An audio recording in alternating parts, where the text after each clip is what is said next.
bénissons notre Seigneur Jésus de nous avoir apporté la vie, la respiration, le mouvement, les traits que nous avons en lui, que nous avons de lui, parce que tout ceci vient de lui. Nous bénissons également ceux-là qui nous suivent, et nous bénissons également tous les abonnés ainsi que le serviteur de Dieu de partout à travers le monde. Le Seigneur nous a donné cette mission pour sauver les uns et les autres et permettre à chacun de connaître la vérité qui en réalité peut vous affranchir selon ce que le Seigneur Jésus-Christ aurait enseigné, que vous connaîtrez la vérité et la vérité vous affranchira.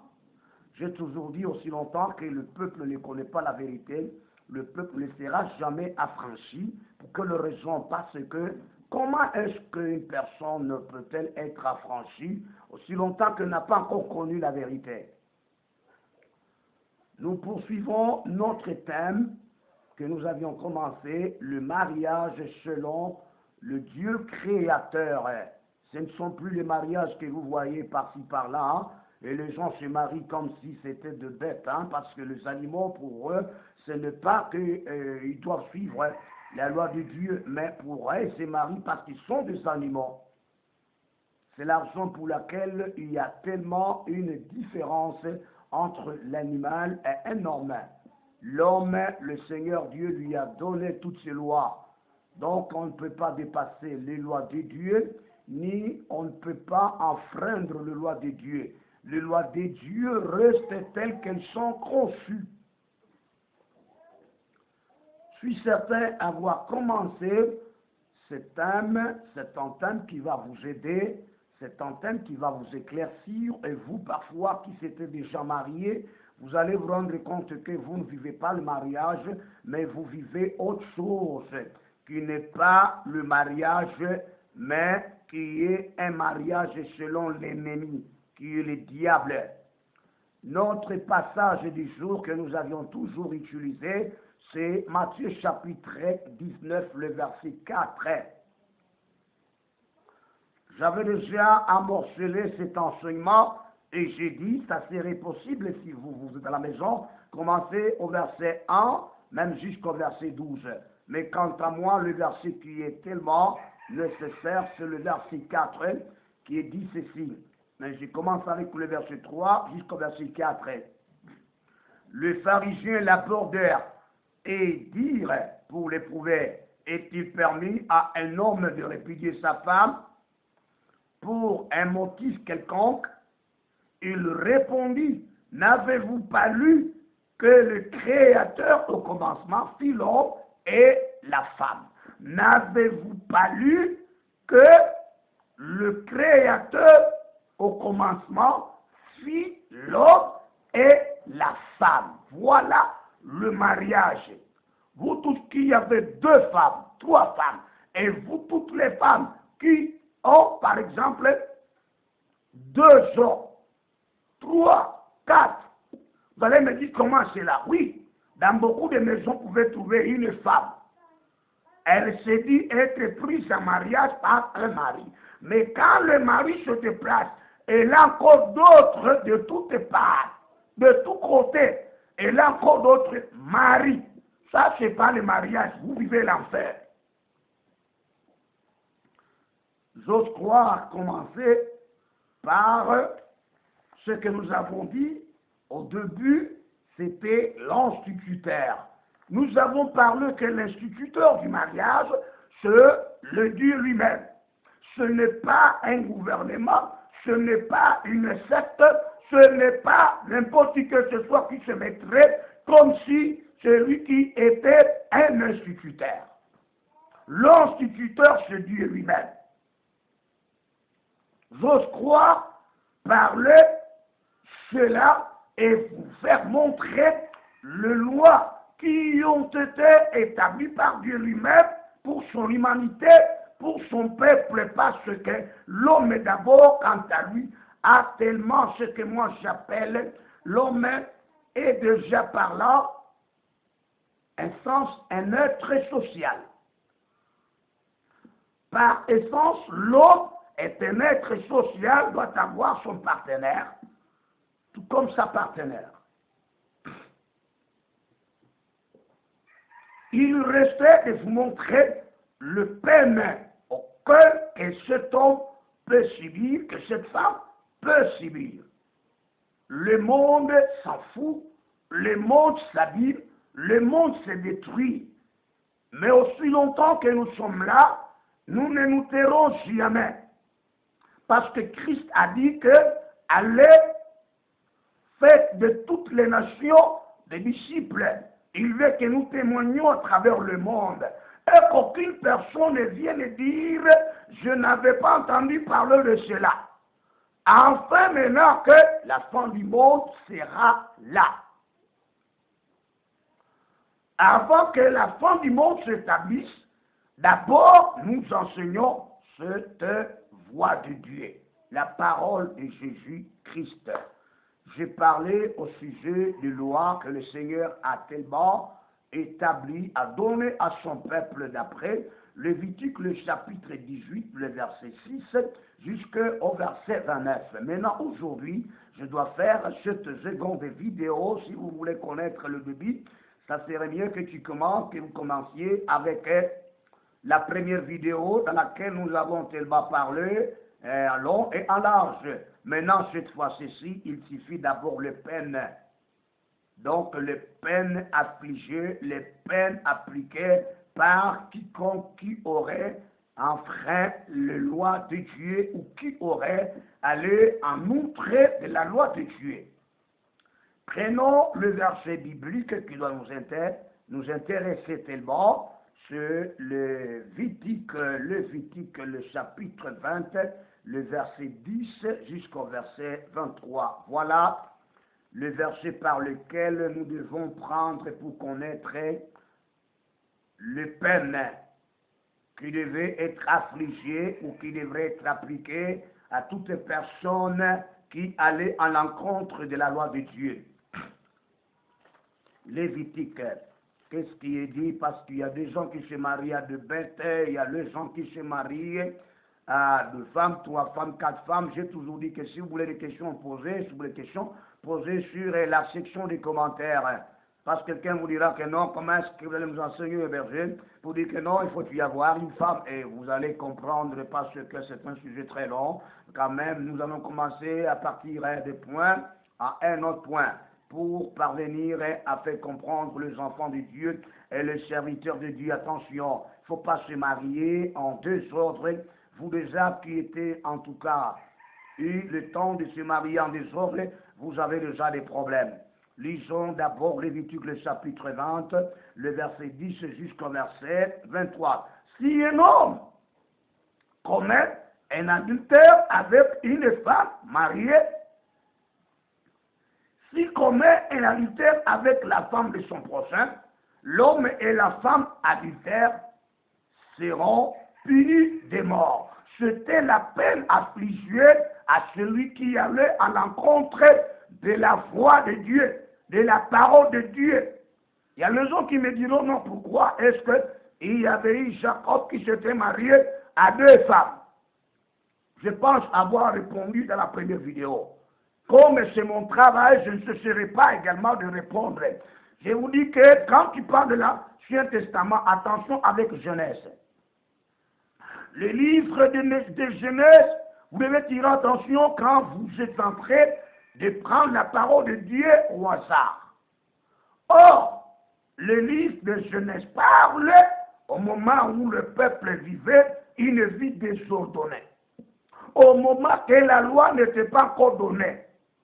C'est la raison pour laquelle quand Dieu a constaté que le peuple vivait une vie désordonnée, c'est ainsi qu'il donna ces lois pour que le peuple suive ces lois-là et que le peuple vive d'une manière sociale très claire et respectueuse.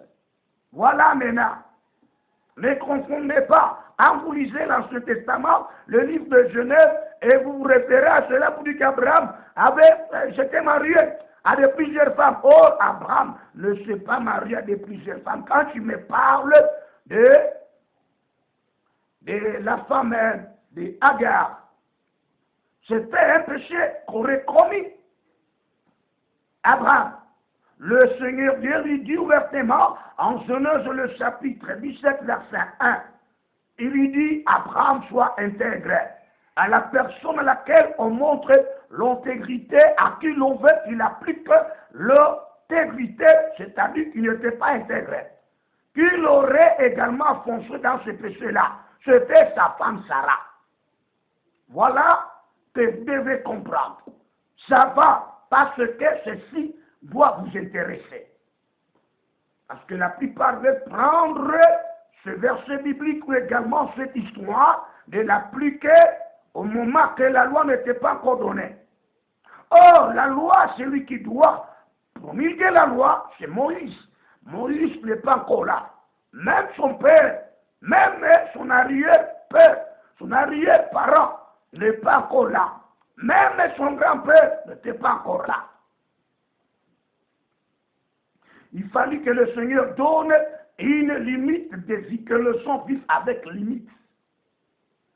Prenons le peine, le verset 11. Si un homme couche avec la femme de son père, donc un enfant qui prend la femme de son père, j'avais parlé de loi dans la première vidéo, la seconde vidéo ce sont les peines. Quelle sera la peine infligée? Et découvre ainsi la nudité de son père. Or, quand il couche chez cet enfant, il ne couche pas avec son père. Il couche avec la femme de son père. Mais une fois couché avec la femme de ton père, c'est-à-dire tu as découvert la nudité de ton père. Et découvre ainsi la nudité de son père, cet homme et cette femme seront punis de mort, leur sang retombera sur eux. Voilà ce qui était comme la punition. Vous, c'est mourir. Vous ne méritez pas de vivre, vous.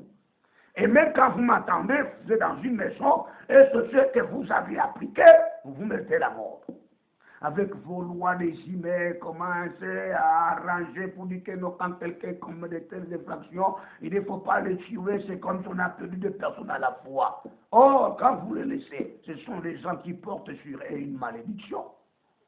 Et cette malédiction finira par s'éparpiller, se vecteurer par-ci, par-là. C'est la raison pour laquelle nous avons des générations, en tout cas, nuisibles. Des générations maudites. C'est pourquoi le Seigneur Jésus avait dit que c'est tout à fait une génération pécheresse. Comprenez ce qu'il disait là. Une génération pécheresse, donc habituée au péché, habituée à des impuretés, à des souillures. Le verset 12. Si un homme couche avec sa belle fille, toi un papa, avec ton âge que tu as là-bas, donc quand tu regardes le bassin de ta belle-fille, tu as envie pour dire qu'en tout cas mon enfant était pressé, il allait me laisser moi tomber sur en tout cas cette fille. Toi tu étais où? Partout là. Tu étais où tout ce temps-là? Tu étais où? Toi tu ne voyais pas, de te jouer là. Mais c'est ce que tu fais. Tu envies la belle fille et ils seront tous deux punis de mort. Ils ont fait une confusion, une perversion. Leur sang retombera sur eux. C'est ça la bonne loi. Ce sont les peines qu'il fallut appliquer à des gens-là. Qu'ils aillent faire cet adultère, qu'ils aillent faire cette confusion, qu'ils aillent faire cette perversion ou c'est au séjour des morts. C'est là qu'il y a une confusion fatale.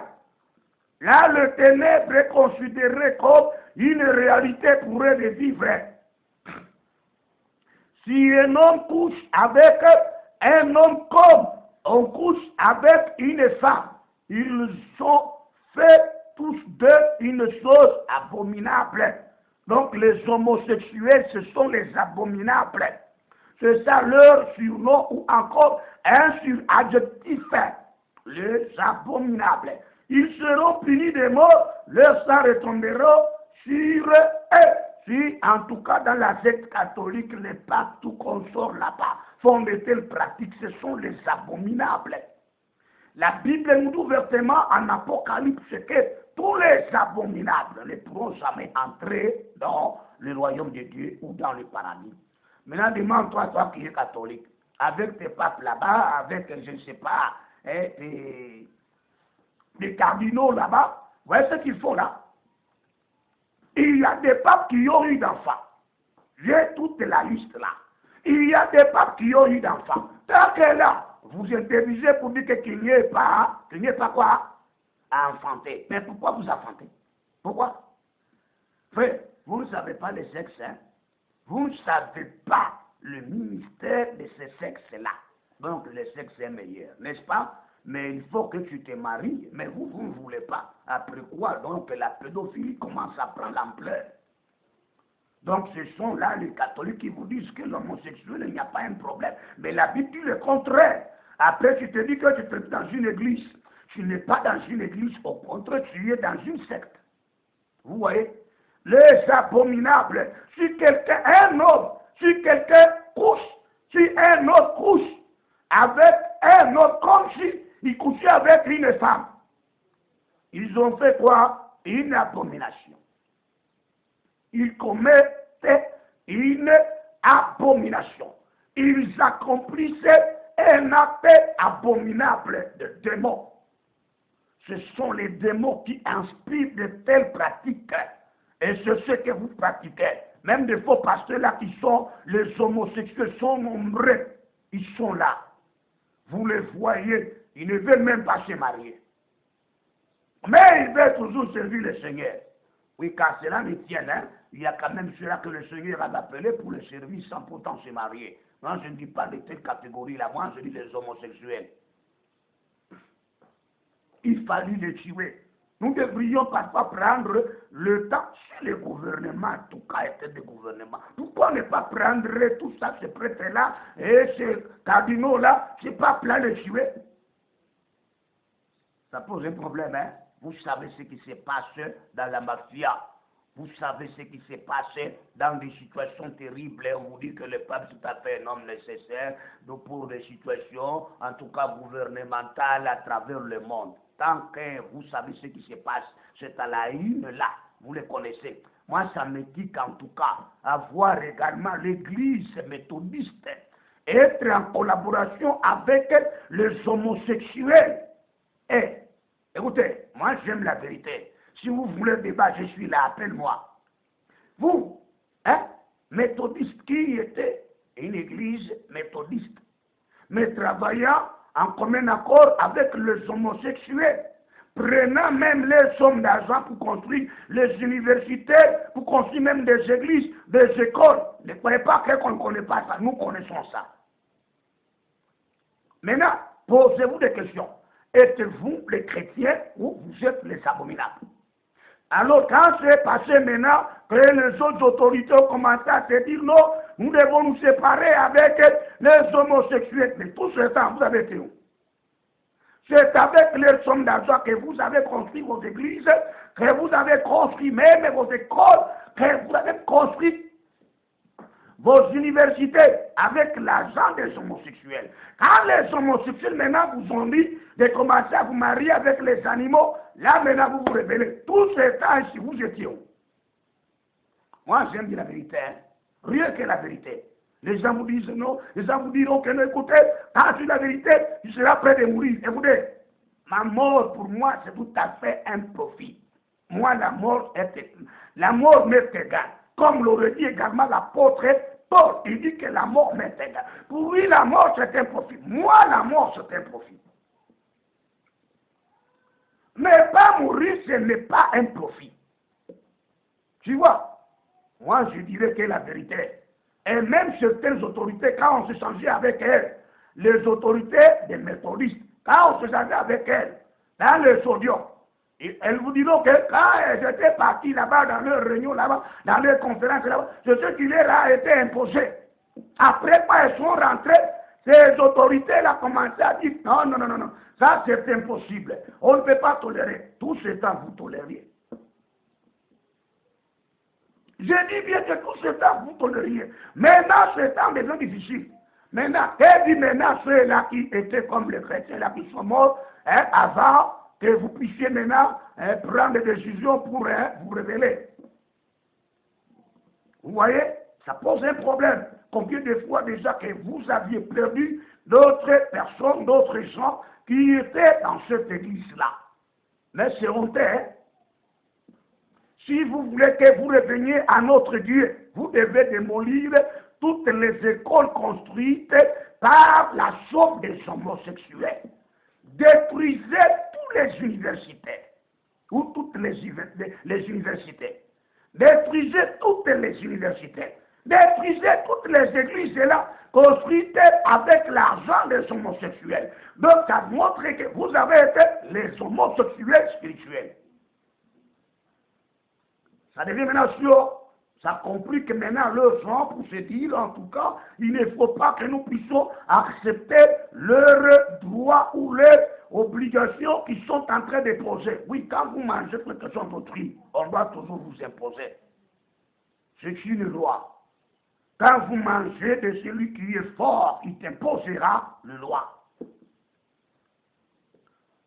Donc, on s'est rendu compte que non, comme nous avons déjà des femmes, avoir également des bêtes, une chèvre encore comme une femme, voir également une poule comme une femme, là, ça pose des problèmes. Tout ce temps, vous saviez qu'ils étaient les homosexuels ou vous ne les saviez pas? Vous les saviez.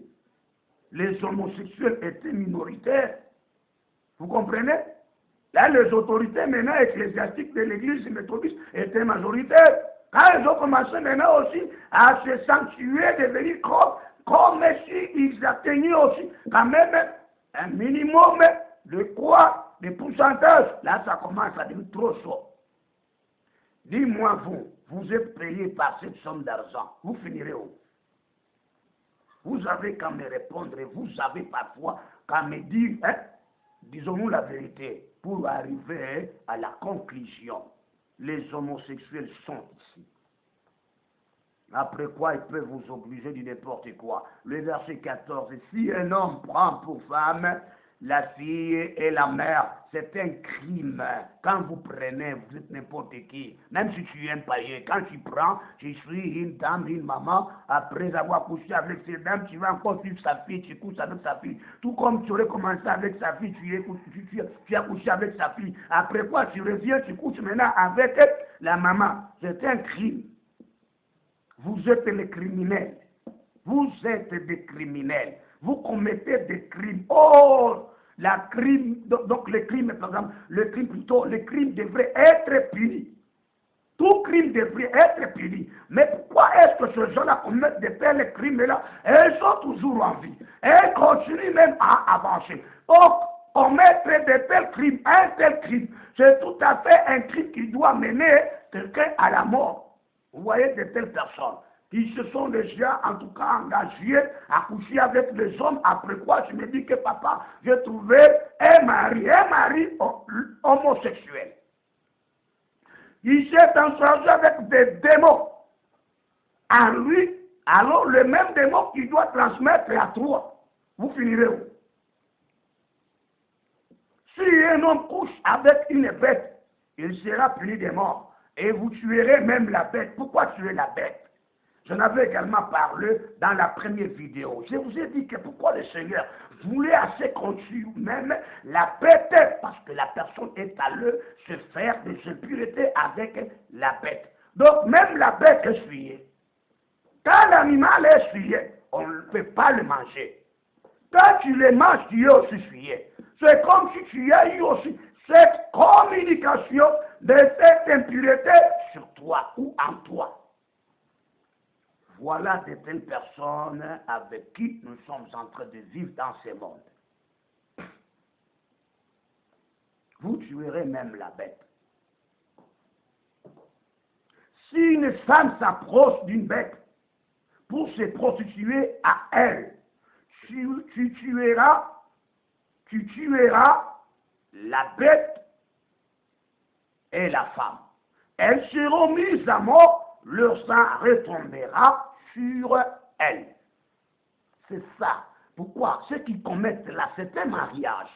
Ils commettent un mariage. Un mariage qui n'est pas idéal. Un mariage qui n'est pas selon le plan de Dieu. Donc, un mariage de l'ennemi. Après avoir commis ce mariage-là, si de telles femmes sont là, pourquoi ne pas le tuer? Mais elles sont toujours sauvegardées par le prétendu loi de chaque nation, voilà, nous avons un peuple souillé, nous avons un peuple, en tout cas, d'impureté. Maintenant, quelles seront les générations à venir? Et ce sont de telles personnes qui sont nombreuses dans des églises, qui attendent l'avènement de Jésus-Christ pour aller au ciel. Au ciel, aucun abominable n'y entrera. Aucun homosexuel n'y a pas accès. Que le Seigneur vous aide, que le Seigneur vous donne le temps de comprendre. Il est dit encore ceci: si un homme prend sa sœur, fille de son père ou fille de sa mère, s'il voit sa nudité et qu'elle voie la sienne, c'est une infamie. Ils seront retranchés sous les yeux des enfants de leur peuple. Il a découvert la nudité de sa sœur, il portera la peine de son péché.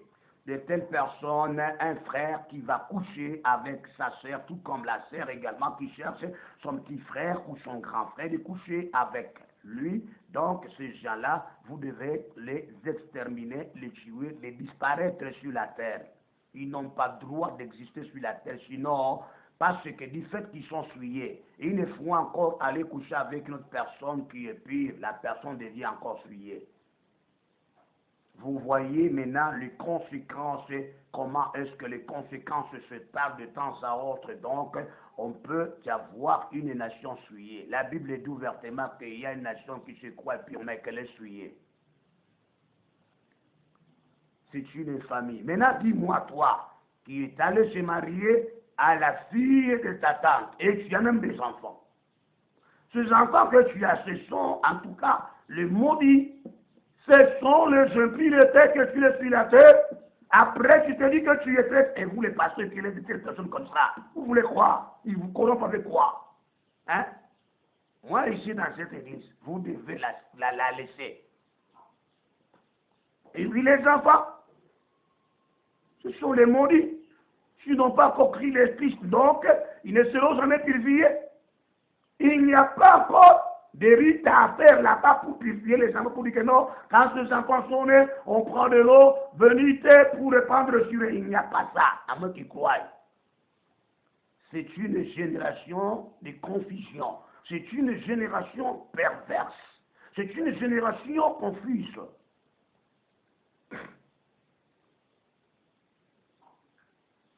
Si un homme couche avec une femme, il y a, là je saute à son indisposition à ce qui concerne les problèmes de l'indisposition, là c'est pas mon problème, flic c'est parfois du sang, là c'est pas mon problème. Je saute maintenant prendre parfois le verset 19.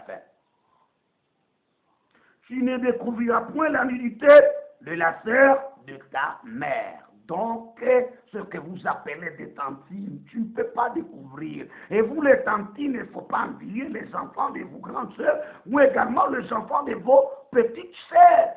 Vous finirez où? Comment vous aimez comme ça le sexe? Vous voulez en finir où?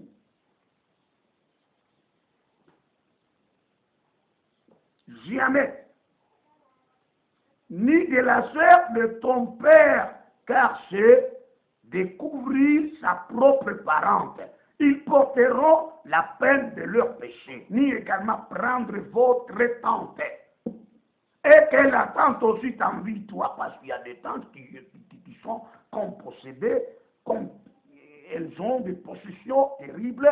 Vous voyez, une tante qui envie le fils de son grand frère, tout comme le fils de son petit frère, parce que le fils, parfois, il est en train de tirer comme il se doit, et il veut aussi entendre le même goût là. Ce n'est pas le goût, c'est la mort que tu encontres, c'est la mort là-bas que tu es en train de sentir. Nous continuons avec vous. Si un homme couche avec sa tante, voilà, il a découvert la nudité de son oncle, ils porteront la peine de leur péché et ils mourront sans enfant. Comment? Hein? Vous voyez? un effet qui va se couler, qui va se mettre sur la femme de son oncle, la femme dont on appelle la tante. Tout comme la tante aussi, vice-versa, lorsqu'elle a couché avec son neveu.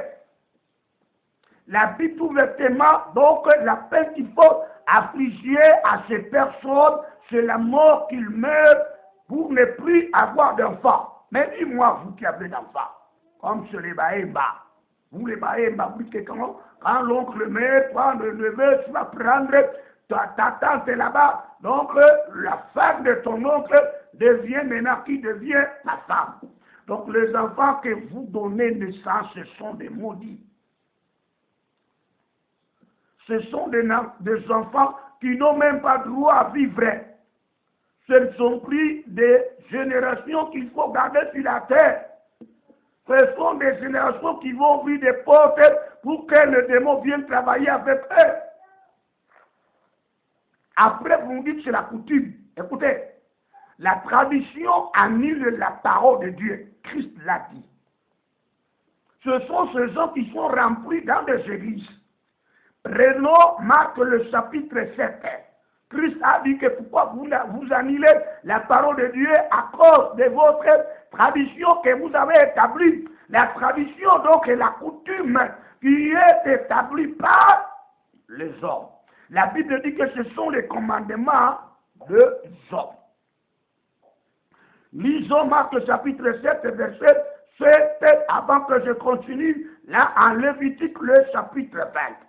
Je vais sauter ce verset-là, jusqu'à tel point, je vais prendre également le verset 8. Si possible, j'aimerais également que je lise le verset 9. Maintenant, nous sautons pour prendre le verset 13. Il dit ceci.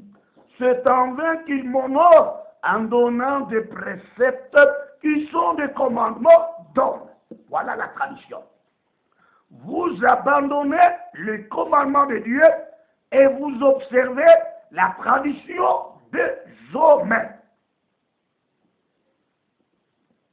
Il leur dit encore, vous anéantissez fort bien le commandement de Dieu pour garder vos traditions, pour garder votre tradition. Vous voyez, verset 13, annulez ainsi la parole de Dieu par votre tradition que vous avez établie et vous faites beaucoup d'autres choses semblables. Donc, la tradition vient des hommes.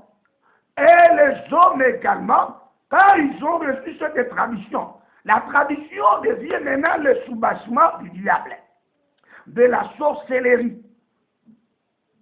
La tradition, ce sont des commandements des hommes. Les hommes les ont hérités aux démons, aux esprits impurs, qui leur ont donné cela. Mais ce n'est pas un thème que je vais traiter, sinon je vous ferai voir. Et ce sont le roi, les hommes élevés en unité, ce sont ces gens-là qui en réalité se mettent en contact avec le démon, avec les esprits qui leur soufflent, qui leur donnent des injections à donner au peuple sur lequel ils dominent.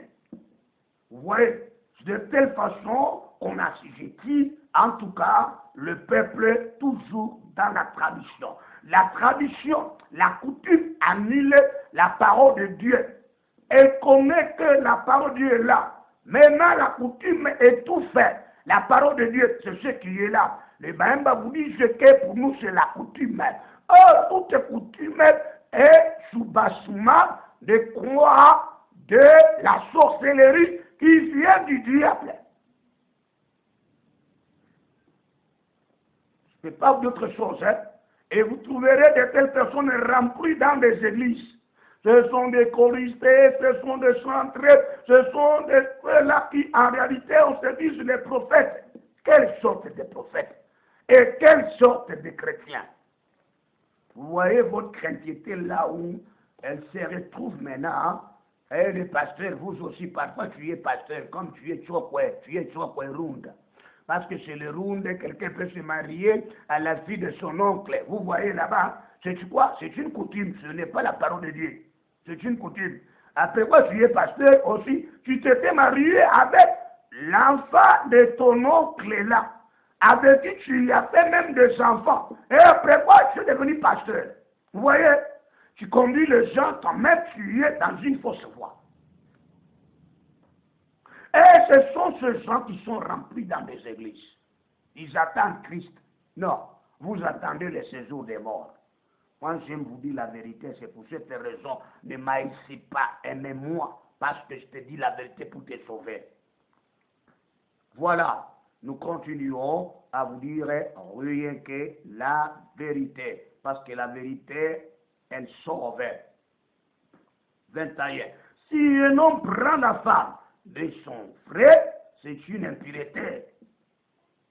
J'avais déjà parlé ça, toi tu attends seulement, tu as ton petit frère, vous comprenez qu'il y a également une femme, toi tu es grand frère, tu t'attends de manière à ce que quand ton petit frère se déplace, tu profites d'aller voir le bassin de qui, de ta belle-sœur ou encore de ta sœur, hein? Vous comprenez par là, hein? Parce que tu attends déjà que ton grand frère se déplace, lui également, que le petit frère d'abord se déplace, pour que tu ailles t'en profiter de la sœur. C'est une impureté, donc cette impureté va se perpétuer dans votre famille et vous aurez du mal à vivre. C'est la raison pour laquelle cela, on te dit que non, vous savez ce gens ici, ce sont des voleurs, non, leur manière de voler du sang. Est-ce que vous comprenez ça? Vous savez ces gens, ce sont des putes, non, leur puterie là, c'est-à-dire du sang. Donc vous l'avez déjà hérité même dans le sang. C'est la raison pour laquelle vous devez savoir cela et vous devez vous repentir de tout acte que vous avez déjà commis. Ne croyez pas que le gouvernement est là pour réparer ça, ni les magistrats, ni que ce soit. Parfois, les magistrats même commettent de telles bêtises-là. Alors, qu'est-ce qu'il faut? Vous devez, vous, tant que magistrat, officier, OPJ, que ce soit un berger, un pasteur, parfois un choriste, un chantre, chercher à harmoniser avec le Seigneur pour que tu vives une meilleure vie.